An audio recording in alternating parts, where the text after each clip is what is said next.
Hello. This is Jonathan, and you're listening to the Joney Talks podcast, the place where we help you achieve your financial goals.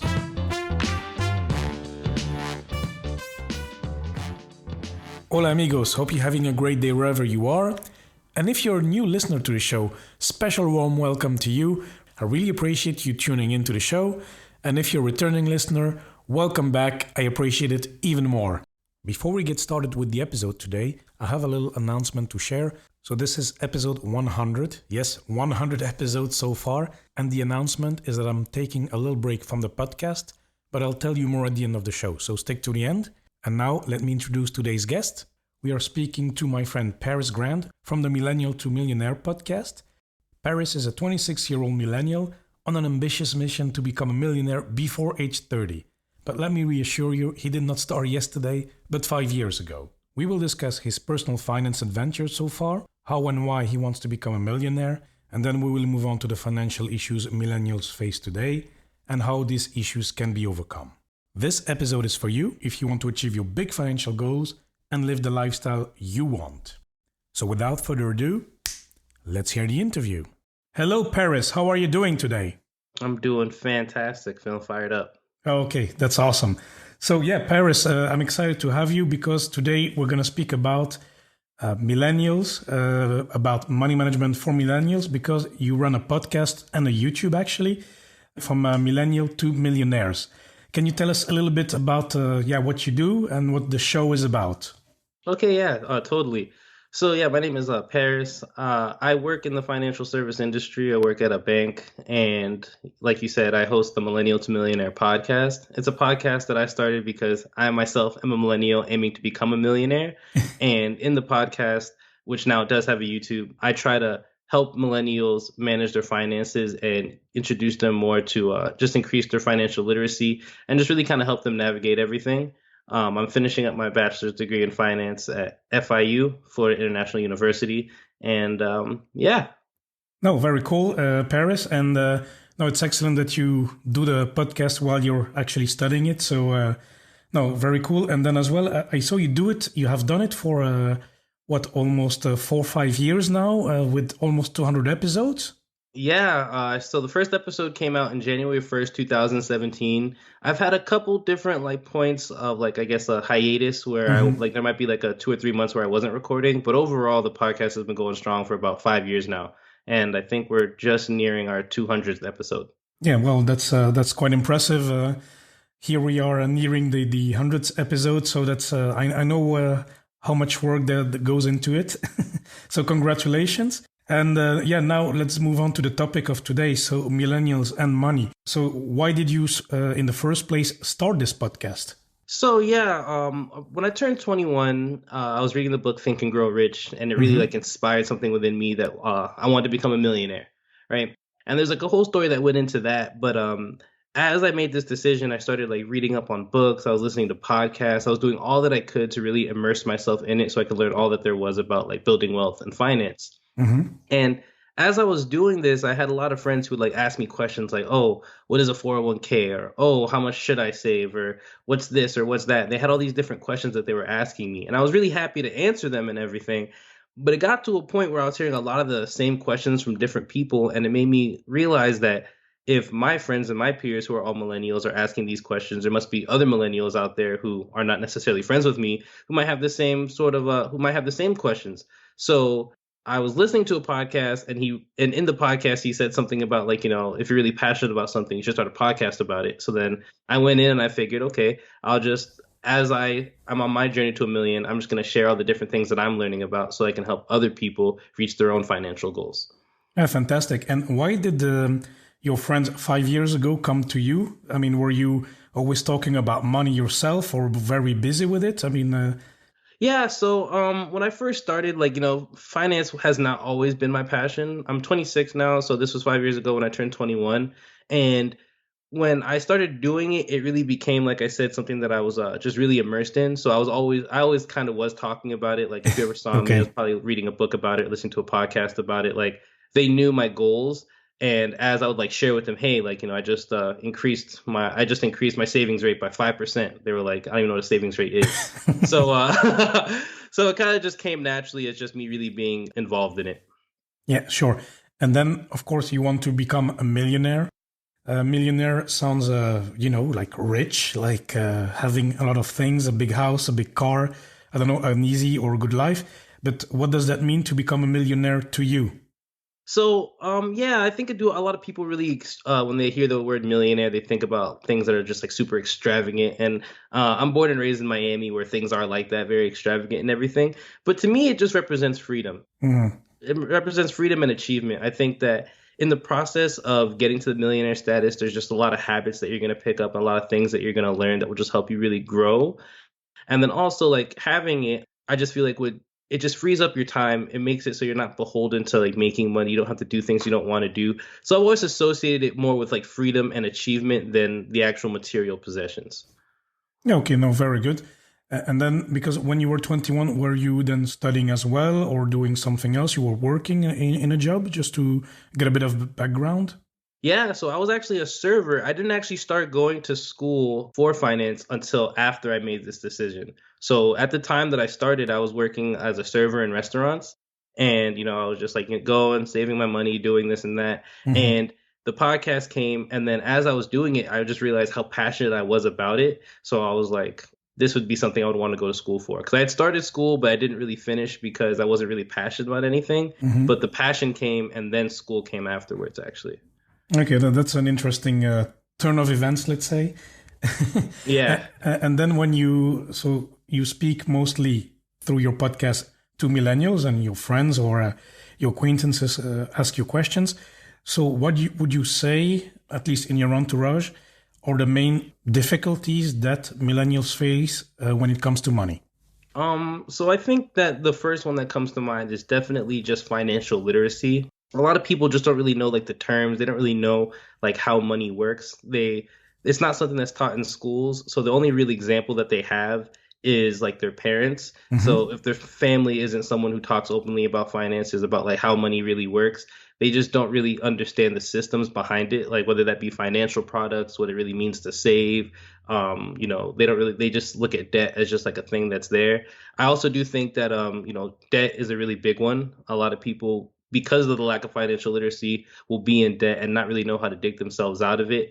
And then I honestly think the one of the major ones is just really mindset towards money. Like a lot of people just don't really have like a good relationship with money. So they kind of struggle to make different financial decisions because they don't really want to talk about it or really like be super involved in it.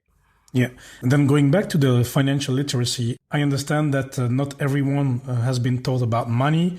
And then just a question that sparked in my head. Do you think it depends as well on the socioeconomic level where people are? I mean, for example, people from a richer family, are they more educated in finance, or is that a myth? Or is it, overall, people are lacking financial literacy? So yeah, that's a great question actually. I have a lot of friends from different kind of backgrounds. Mm-hmm. Some, live in like really nice expensive houses, and some live in like, like not so nice areas. I don't necessarily think it has to do with the amount of wealth like that they're kind of born into, because I think that people who grow up in like, who are very affluent, because they're so affluent, they might not really take the time to learn about it because their family might just not talk about it. It's just something Mm-hmm. that's there. And then for somebody who might not be, as prosperous, they might actually have a better sense of money because they just talk so openly about it. So I really think it's just a matter of the context and the different situations. But I wouldn't say that like somebody who's richer is automatically going to be more financially literate than somebody who's not. Mm-hmm. And then on the second point, the mindset, I know that in US money is taboo, Hmm. but here as well in Europe, depending on the countries, and there's different levels, I would say, depending on the country and the general culture. But our impression, I don't know if maybe this will surprise you, but our impression in general is that in America, money is not such a taboo, that Americans talk more freely about money. But is that a wrong assumption that we have, or what Um, can you say about that? Yeah, so I'd say that there's some merit to that, especially nowadays. I've definitely seen a trend of just money being something that's more openly talked about. But Hmm. I think that it's not I don't think it's all encompassing. I think that there's certain financial topics that people are more willing to talk about. Like even before when I started the podcast, my friends were comfortable talking about like, how much debt they might have. Like, oh, I have this much in debt or I have that much in debt. But they might not want to talk about how much money that they make.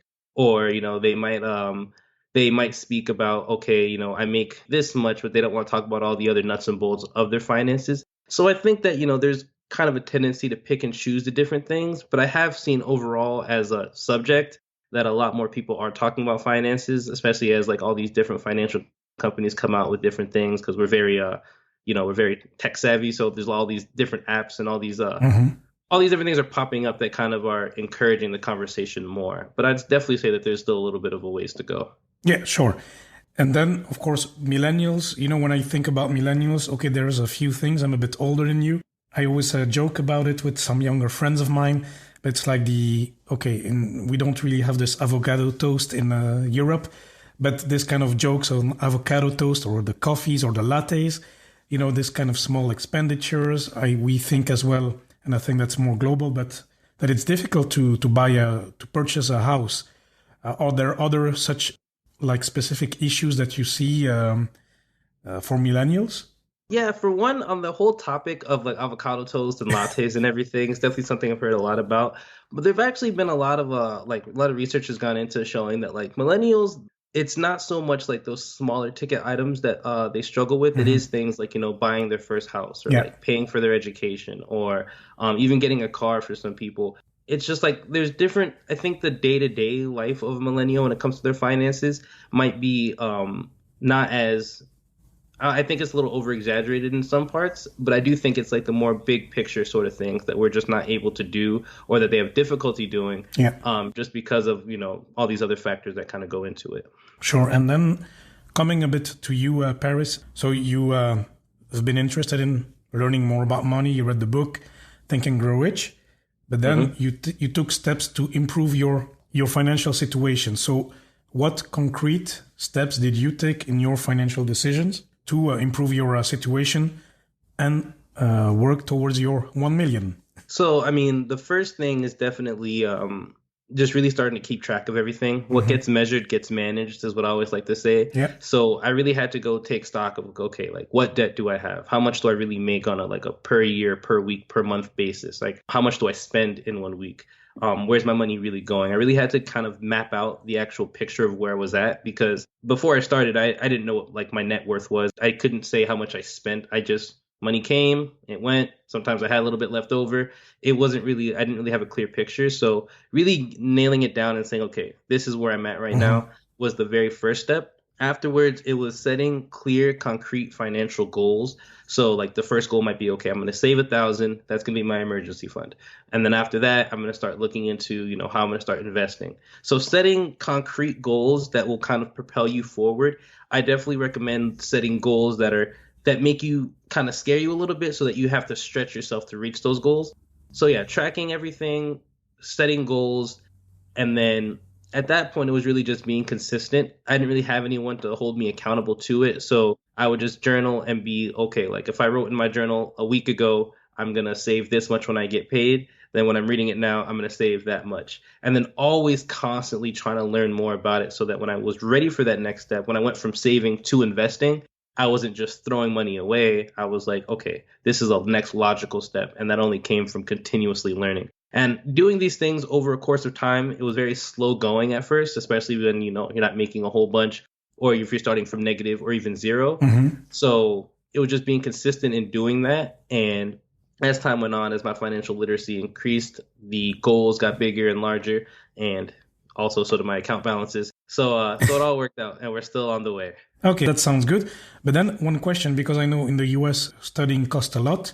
So now you are in your bachelor. Isn't that impacting your journey, or aren't you incurring a lot of debt now? So no, actually. So just a quick little backstory. When I first graduated from high school, I actually I left from Miami to Tallahassee to go to school, and I changed my major around a bunch of different times because, like I said, I wasn't really particularly passionate about anything. But what I did was part of those savings goals that I had set before were specifically so that I could pay for my classes. So I started off going to a community college in Miami, and I was paying for it all out of pocket with the money I was making from the restaurant job. So that did kind of deter me in the amount of money that I could save, Mm-hmm. but I never went into debt for it. And by being diligent in school and everything, when I transferred over to the university that I now attend, I was able to go completely on scholarship and financial aid. So I don't actually pay a dime for school other than maybe some books here and there. Mm-hmm. But as far from a financial standpoint, it hasn't really cost me anything to go to school. Okay, but that's excellent. And so now you are also working in parallel. So then, of course, you're continuing to build on your journey. And then, do you have like a target date or something that you will get that 1 million? Is that something that is set in time, a number of years or a month? I don't know. Yeah. So the goal is right now I am 26 years old. My goal is to become a millionaire buyer before the age of 30. Wow, that's good. Yes. And then once you get that million, what are you gonna do? You're gonna retire and that's it? You're on the beach every day, or? Oh, not at all. So like I said in the beginning, where I think about the million just represents more freedom than anything. Mm-hmm. I do want to go on to become a financial advisor, and I don't ever plan on retiring necessarily, but I never want to be in the position where I have to work or where I'm obligated to do something that I don't want to do. I want to be able to say, okay, I'm free to, do XYZ and not be beholden to money. So I don't actually plan on retiring. And once I hit a million, I'm not gonna just like stop saving. I plan on taking it further. It might make it five. I don't know. Mm-hmm. But yeah, that's definitely not the end. Okay. So Paris, you told me, so you started your financial journey, getting into the books, etc., at age 21, and now you intend to become a millionaire by age 30. So that's a period of 9 years. So how does one accumulate $1 million? I mean, are you making like tons of money every year, or how does that work? Because it seems like a lot of money in a very short time. Are you buying Bitcoin or what? I mean, full disclosure, I do own cryptocurrency, but no. So the way that I approach it is I started off investing, primarily I guess like in index funds and this sort of thing. So a lot of my money, the money that I make comes from investments that I make. Mm-hmm. So I'm very interested in studying out different kinds of financial products. So the way that I'm making the $1 million is by investing over like that period of time. And I don't plan on like pulling it out once I hit the millionaire status, but then also investing in some higher risk securities just so that I'm able to kind of really boost that rate of return. But then also the next step in that is to go into something that is more cash flow. So real estate is what I'm looking at right now. That's my for the years to own my first rental property. But so I think it's a mix of different financial products and very diligent saving. I think I realized really early on that really a lot of times people focus on cutting back and saving and putting all this money to the side, but really increasing your income is the main thing. So right now, in addition to working, I still have a couple side hustles where I drive for Uber Eats. I make some money from the podcast sponsors, ads, that sort of thing. My investments make me money, and then real estate is the next step. So I'm always looking to add different things into it. And I think that a fun part of the journey of this whole millennial to millionaire is that as the journey continues, I'm learning all these different ways to do it so that when somebody asks me, how did you become a millionaire? I'll be able to say, okay, like, I've already learned all the different things, so you don't have to go check out the podcast and you can see the whole story. So it's always in development, but that's the current plan. Yeah, okay, that sounds good. And then talking about, okay, you said I want to buy a rental property, but what about your own housing? So you rent, or did you buy your property where you live? Yeah, so right now I'm actually for the very first time in my life living away from home. So I have 4 roommates. There's 5 of us here right now. So my rent's really low. When it came to the place that I live at right now, I wouldn't say I didn't have the option, but it wasn't something that I was able to do. So right now I do pay like rent, but the goal of having the rental property would be able to supplement this here. So I'm effectively paying nothing for rent. Yeah. And then also to start buying up more afterwards so that I'll have cash flow in addition to the appreciation from that. So the whole real estate in general is a new avenue I've really kind of been exploring lately, given that this is my first time not living at home. Yeah, no, that's great because, sometimes when you're young, I mean, especially 26, 27, this age, you start to work, you start to save money, and, a lot of your friends, maybe that's the case for you, your friends start to save for a house, for an apartment. At least that's my case when I was your age. So I bought my first apartment when I was 29, actually. And then, but everybody around me was buying their first apartment. So it's quite normal to do. So maybe in your circle of friends, it's the same. It's the age where you think, or maybe you have a girlfriend at the time or a boyfriend, and then you want to live together, and then you say, okay, what am I going to do with my money? We're going to buy a house or an apartment. So is this a wise choice then, or do you say no? Actually, you should continue to invest, try to lower your living expenses, and then this will accelerate your path to a financial independence or becoming a millionaire. So, I mean, I really think that comes down to values. I know a lot of people, so like for me, my goal is to become a millionaire. Yeah. A lot of times people might not have the same goal. They might just want to be more financially stable. So I really think it comes down to values. Like you said, depending on your different life situation, maybe, I just want to move out so I can have that freedom, or I'm in a relationship, I want to move in with them. And there can be all these different sorts of factors that go into it. So I really think that it's more a matter of, what do you value and what's going to make you happiest? But also you do have to balance that with, what's going to be best for my financial situation. So for some people, it's all about the numbers. Like, I just want to make as much as possible. I want to save as much as possible, keep my expenses as close to zero as possible. And there's some people who don't mind incurring the additional expense if it means that their lives are going to feel more fulfilled. So when it comes to like situations like that, I kind of just tell people to run the numbers, to really think about the different alternatives and everything.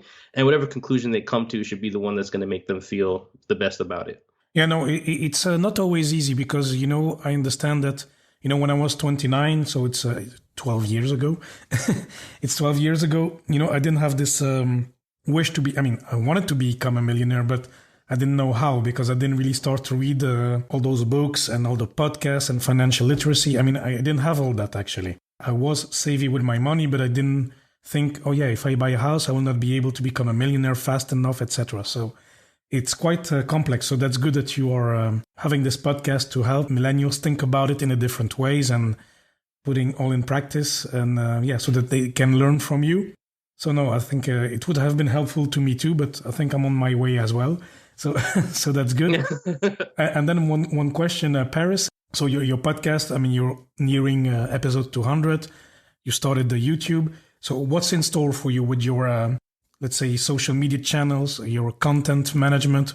What are you going towards to? Is it still continuing on the podcast trend, or any big plans? So, I'm super grateful that you asked, actually. So for when I first started the podcast, I really had no big plans for it. I just wanted to be able to talk about finance and help people. So I was like, I'm just going to put it out there. If anybody likes it, then okay.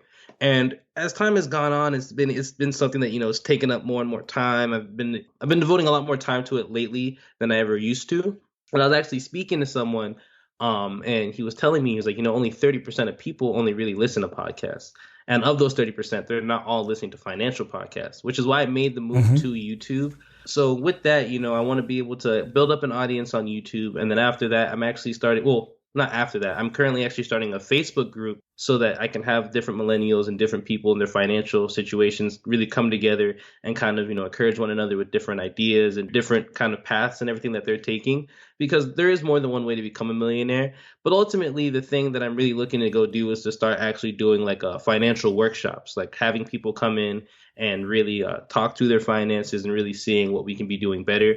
But I do want to be able to grow it. Like I said, I want to become a financial advisor. So after getting the degree and the certifications and everything, it would be, go from the Millennial to Millionaire podcast, the M2M podcast. And then if I had a firm, it would be M2M Financial. So that's the current plan for it. But for right now, I'm just planning on recording as much as possible, putting out as much content that will help people. And then from there, just letting it grow organically by reintroducing new guests and just really being more involved with people, as opposed to it just being something that people listen to. Yeah, sure. No, that's great. I like the idea. And then I have a last question for you. You always have this tagline, keep it 1 million. What does that mean? So, yeah. So, I've always been, I guess, a high achiever. I've never really liked the idea of settling or being average. So when I told people like, oh, I want to be a millionaire, they were like, oh, you're greedy. That's too much. What do you even need $1 million for? And it made me realize that like so often, we can focus on the standards that like the world sets for us, right? Like the people around us, they kind of set the standard for us.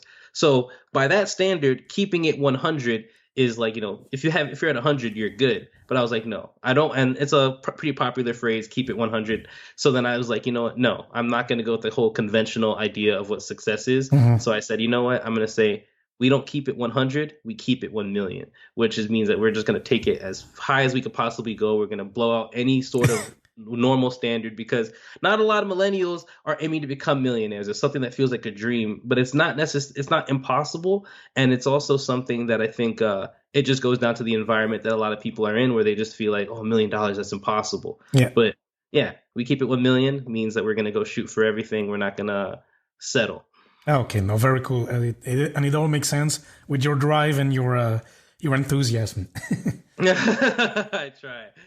Okay. No, very cool. So, I think we came at the end of the show, Paris. So I want to thank you for all your tips and your valuable insights. I think, no, that's great. I mean, if I had your knowledge at your age, it would have been, I would have been one millionaire by now, I think. So You're not too far off. But it's okay. I'm on my way too. Good that people can listen to you. So, before I let you go, Paris, as you know, we always have our 3 quick fire questions. Let's do it. So, what has been your best investment so far? The best investment so far has been investing in my education, whether that be through books, podcasts, school. Yeah, I think that the more I learn, the more I'm able to grow. And as I grow, so do my finances. So I always say invest in education. Yeah, sure. And then number 2 is, what is the best book you can recommend to anyone? Oh, Time and the Art of Living by Robert Grudin. It's not related to finance, but it does talk. It does not need to be. Oh, exactly. Yeah. But yeah, it's not related to finance, but it talks about like the passing of time and everything. And I really feel like it helps really put the context of where you're at is not where you're always going to be, and thinking about time going on just, I don't know, puts life in perspective. So Time and the Art of Living by Robert Grudin. Okay. It's really good. Sounds interesting for me too. And then the last question is, what is a purchase you can recommend for below $100? The best purchase I've made for under $100, it's going to sound funny, but it's actually my water bottle. Health is key, and I think just taking care of yourself. So my water bottle is like my favorite purchase under $100. Yeah, perfect. Clean water, and it's you never regret to drink too much water. Exactly, yeah. Health means wealth. Very good. So, Paris, where can the listeners learn more about you, find your podcast, your YouTube? Tell us. Perfect. Yeah. So you can find my podcast on anywhere that, you can listen to podcasts. It's the Millennial to Millionaire podcast. You can't miss it. So that's on Apple, Spotify, Stitcher, Castbox, anywhere that you can listen to podcasts. For the YouTube, it's the same thing. It's the Millennial to Millionaire podcast. You'll recognize it by the green logo and seeing my face as like you go through the thumbnail and everything. I'm also super active on Twitter, which is at the M2M podcast, as well as on LinkedIn. Name is Paris Grant. So I try my best to connect with people through all of these different avenues. I do have an Instagram as well, the M2M podcast. But you can use all these different avenues and you'll be able to find me. Yeah, perfect. And I'll link it all up in the show notes so the listeners can find you easily. So Paris, I want to thank you again. It was a pleasure to have you on. Well, thank you so much for having me. This was a blast. I hope that you enjoyed this episode and that you learned something from it. And if you found it useful, please make sure you share it with a friend. Or you can also rate the show in your favorite podcast app. This will help the show to grow. So if you do so, thank you very much. And now let's go through the key takeaways for today. Number 1, do your friends or people come to you with questions concerning a particular topic? Is it a topic you're passionate about, you read about it and you're immersed in it? Well, if so, maybe it's time to start a podcast about it. Number 2, why should you strive to become a millionaire? Well, for Paris, it's not about riches and an extravagant lifestyle. It's all about freedom and achievement, freeing up your time for the things that are important to you. Number 3, millennials and money issues.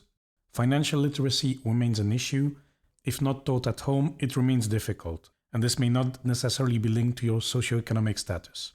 Debt is still important, especially in the US, and the thing is, going back to financial literacy, without the right mindset towards money, you will struggle to make good financial decisions. Of course, I had to ask, I have a millennial on the podcast, what about the avocado toast or the lattes or, all those small expenditures? Well, this is actually not a struggle for millennials, although it's always in the press and in the articles.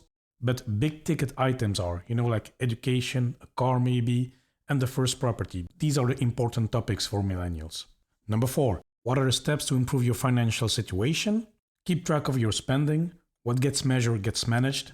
Ask yourself, where is my money going? What debt do I currently owe? How much do I make? All those type of questions to find out where you are financially right now. The next step is to set clear, concrete financial goals that will help you forward. For example, save my first $1,000 or euros. And then what you need to do is to remain consistent and learn more about money and to increase that financial literacy as you progress on your journey. And then last but not least, should you buy a home or should you invest in the stock market? Well, this is not a clear cut. This really comes down to values. A lot of factors are involved. So what Paris recommends, and I agree with him. So ask yourself, what is going to make you happy? What do you value? And balance that with what will be the best for your financial situation. So run the numbers, see the alternatives, and then make the choice that will make you feel the best. So that was it for the key takeaways for today. But before I let you go, I want to conclude with a little announcement I had at the start of the episode. So yes, I will take a break from the podcast. So there will not be any more episodes for now for an undefined period, I would say. I will still publish a few more articles that I had planned, one on Legos and one on the crypto.com card, which I wanted to cover as a review. But afterwards it will be a bit quieter. But Joney Talks is not going anywhere. I'm still here. I'm still active. I'm still passionate about personal finance, and I'm still learning every day about the topic. I don't want to keep it 100 like our guest today. I want to keep it 1 million. I simply want to take the time to rethink a bit how I can serve you better to help you on your financial journey. And then that involves a brainstorm of my part of should I start a YouTube channel? Should I have video interviews instead of only the podcast itself? Should I launch a financial coaching practice? I already had some mock interviews, let's say, with a few people. If you want to have one with me, that's fine. You can contact me. But I'm brainstorming on those ideas. Should I focus on Belgium and Luxembourgish content only? I thought about launching activities in French, but I will not do that. It's my mother language, but I think I want to keep it in English. I think I like it. It makes it easy for me, and I can make mistakes. No one cares, so that's good.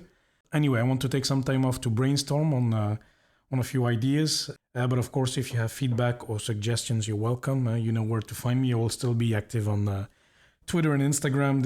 I'm addicted, so it's hard to let it go. And with all that said, a big thank you to all of you, the almost 100 guests that came to share their knowledge and expertise with us, or even sometimes simply their stories on how they started their side hustle next to their job, how they invested in dividend stocks, how ETFs works, how NFTs works, all those topics. I mean, thank you a lot. I'm very grateful for that, to know all of you and to still connect with you, chat with you on a regular basis. And then as well, of course, the listener, you. Thanks for being a loyal listener. Thanks for sharing the episodes. Thanks for contacting me through emails or DMs on Instagram or Twitter. Thanks for the support and the feedback. So no, it's great. So thank you very much. Thank you. It really means a lot to me. Every single like, every single share, every single DM, it really makes me happy. So I'm not going away. Huh? Don't forget that I'm not going away. I'm rethinking. Huh? So, but of course, I cannot do it without you. And thanks for all the support. I really appreciate it. So let's close here for today. And please do not hesitate to contact me. If you have any questions or feedback, send me an email, john@joneytalks.com, or connect through social media at Joney Talks on Facebook, Twitter, and Instagram. And amigos, once more, thanks so much for listening, and I'll speak to you next time.